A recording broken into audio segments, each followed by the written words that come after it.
My name is Walter Blackwood, I work for Mothercare, and today I'm going to talk about the challenges of turning a traditional high street retailer into something that's fit to meet the challenge of the omni-channel world.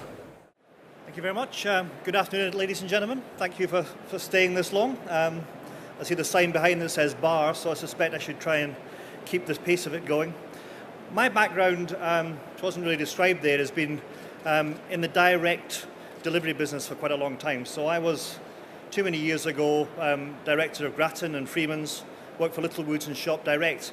So very much in the direct delivery and the distance selling operations long before the internet was even thought of. And latterly, my experience has been building distribution networks. So I was managing director of ParcelNet, which is now called Hermes, Home Delivery Network, which is now called Yodel, which is not my fault, and latterly Collect Plus. And about 18 months ago, I was asked to go and support Mothercare, who were having a few challenges of their own in terms of building their multi-channel proposition. Any money then. So we've got this challenge that we say the future is multi-channel delivery, but we're not quite sure how we're going to deliver it. But whatever, it's going to happen. We don't know. All we do know is it's going to be fundamentally different. And I think in meeting it, I think there are some certain rules that I think are probably now becoming accepted. Omni-channel means a common view of customer. The customer doesn't look at themselves as differently if they're buying online or moving into the shop. They're the same person, they're just choosing to interact with you as an organization in a different way. But they need to see you as an organization in exactly the same way, irregardless of which of the channels they're choosing to shop with. And that's quite hard. Increasingly, we have to have a common view of stock. It's never failed to amuses me now, of course. It's 10 years ago when I was standing up here, I was trying to convince people in marketing departments that they needed to understand logistics. That logistics was going to be one of the critical elements of building the direct channels in the multi-channel world. And when you came to these things, and I tried to talk to them, he said, well, talk to the guy in the warehouse, because that's who does the logistics. But increasingly, as we get into an omni-channel interactive world, the common view of stock, how you use your stock, is going to be critical to the development of a successful business. And of course, it's all designed, putting the customer and the stock together, designed to capture the propensity to buy. I want to buy it from you. I'm in your shop, I'm online, I'm on my mobile, wherever I happen to be, I want to buy one of these, and you've got to be in a position to satisfy that propensity immediately. So you have to have stock available, regardless of what channel. You've got to be competitive in terms of price, and you've got to have the customer service proposition that supports that desire to buy something. And of course, right product, right price, right place is logistics. That's what we do, and that's what we need to try and do more effectively. And while we're doing that, the proposition becomes more complex. And this is, again, a common way of looking at it. We know that customers will come into stores and they'll buy it today. That's just shopping. That's what we do. They'll come in today and they'll say, I'd like one of these, and you'll say, well, I haven't got one of these today, but I can get it delivered to your house tomorrow. So that's got to link together. Or I can say, well, I haven't got it today, but you can come back tomorrow and I'll have it here. So you can come back tomorrow or the day after that, and we'll bring it into the shop and make sure you can have it. So you capture that store propensity immediately. Or you can buy it online, and now you can say, well, traditionally that would have been delivered to home, but increasingly you say, well, you can buy it online and you can pick it up in the shop today. So we'll use the store stock effectively to make sure you can immediately satisfy that need and requirement if that's what the customer wants. Or we can deliver it to the store and you can pick up tomorrow. So reserve and collect, click and collect. The strongest growth probably within all of the channels is into those particular propositions. And some of the data that was shown at the MetaPack conference a few months ago suggests that if the growth of click and collect continues at the same rate, it will actually overtake home delivery within the next 2 to 3 years. And that carrier capacity conundrum will go away, because we won't need any more capacity in the distribution networks, because actually we'll be collecting it from the store. But on the other, what is changing is that our supply chains are converging. And again, as one of the previous speakers was highlighting, the way that we used to deal with growth was to separate the channels, to have a fulfillment warehouse over here for direct and a fulfillment operation over here for stores. And that used to work all right, because that one, the fulfillment one went to people's homes and in singles, and the retail one went to people who entered the stores. But of course, the supply chain is converging at the front end now.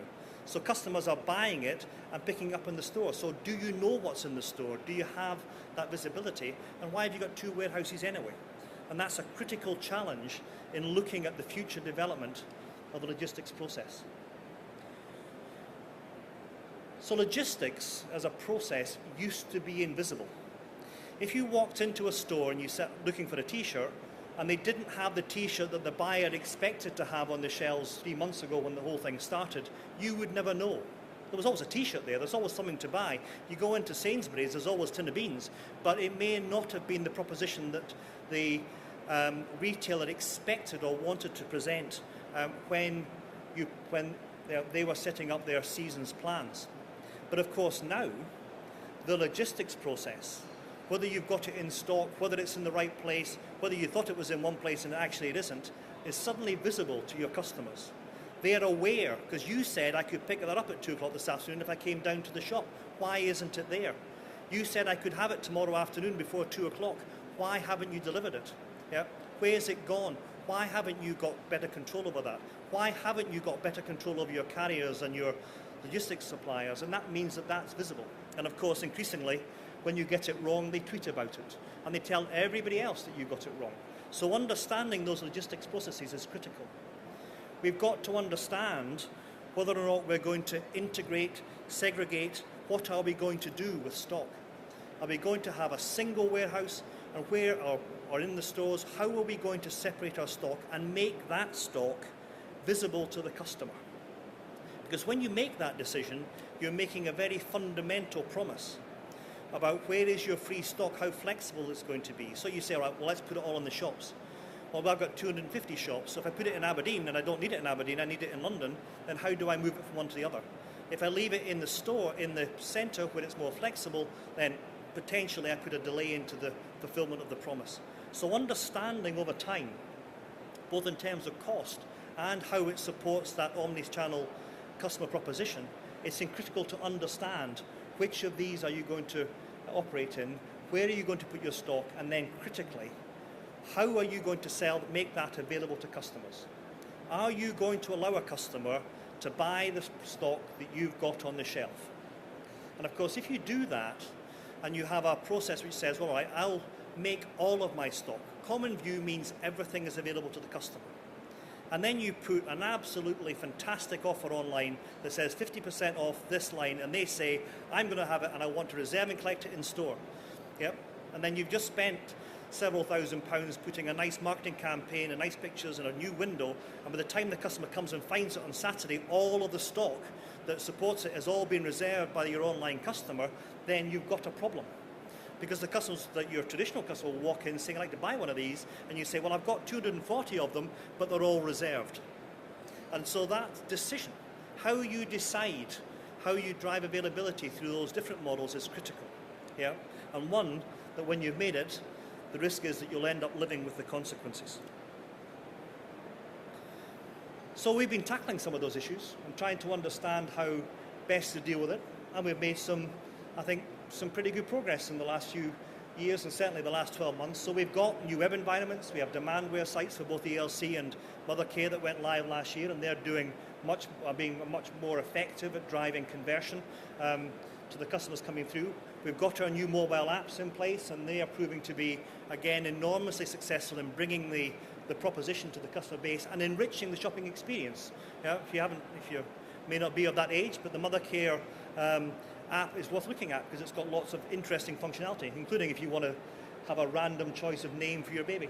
And we're improving the in-store experience, trying to really put the store at the centre of our customer proposition. We are not, and with our capabilities now, we are not going to be the very best at multi-channel in terms of direct fulfillment. That's not where our strength has been, but we've got some fantastic stores, and we've got some fantastic service support in the stores in terms of trained staff who can explain to you how you fit your car seat and what the right size of bra is and what sort of proposition we should be doing. So we can use that store both in terms of customer support and to drive a more effective delivery proposition. So collect and store is a critical element. And increasingly, we're improving the range and the effectiveness of our delivery proposition, putting in specialists for 2-man and ensuring we've got next day availability and next day collect and store and so on. So trying to get more of that offer right and try to improve the overall proposition to the customer. So that's what we've got. Born in 1961, a few years ago now, trying to get to grips with a more competitive and a more interesting and a more fascinating world in the omni-channel world of 2013. Thank you very much.